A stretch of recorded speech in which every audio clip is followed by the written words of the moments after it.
بسم الله الرحمن الرحيم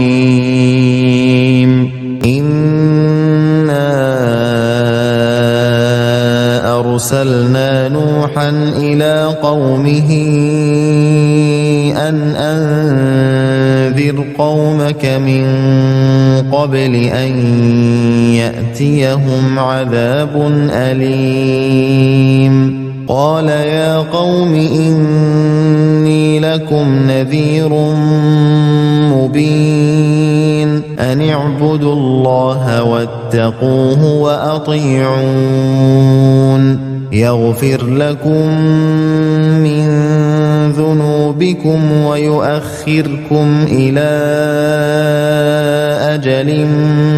مسمى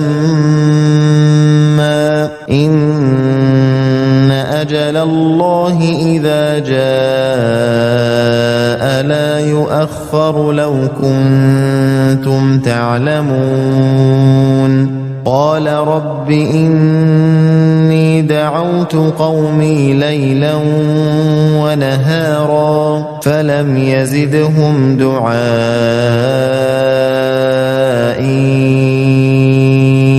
إلا فرارا وإني كلما دعوتهم لتغفر لهم جعلوا أصابعهم في آذانهم واستغشوا ثيابهم وأصروا واستكبروا استكبارا ثم إني دعوتهم جهارا ثم إني أعلنت لهم وأسررت لهم إسرارا فقلت استغفروا ربكم إنه كان غفارا يرسل السماء عليكم مدرارا ويمددكم بأموال وبنين ويجعل لكم جنات ويجعل لكم أنهارا ما لكم لا ترجون لله وقارا وقد خلقكم أطوارا ألم تروا كيف خلق الله سبع سماوات طباقا وجعل القمر فيهن نورا وجعل الشمس سراجا والله أنبتكم من الأرض نباتا ثم يعيدكم فيها ويخرجكم إخراجا والله جعل لكم الأرض بساطا لتسلكوا منها سبلا فجاجا قال نوح رب إنهم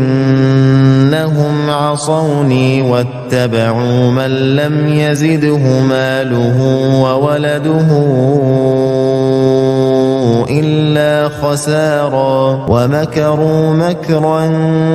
كبارا وقالوا لا تذرن آلهتكم ولا تذرن ودا ولا سواعا ولا يغوث ويعوق ونسرا وقد أضلوا كثيرا ولا تزد الظالمين إلا ضلالا مما خطيئاتهم أغرقوا فأدخلوا نارا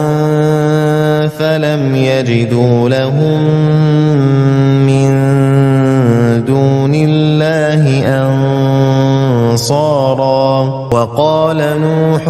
رب لا تذر على الأرض من الكافرين ديارا إنك إن تذرهم يضلوا عبادك ولا يلدوا إلا فاجرا كفارا رب اغفر لي ولوالدي ولمن دخل بيتي مؤمنا وللمؤمنين والمؤمنات ولا تزد الظالمين إلا تبارا.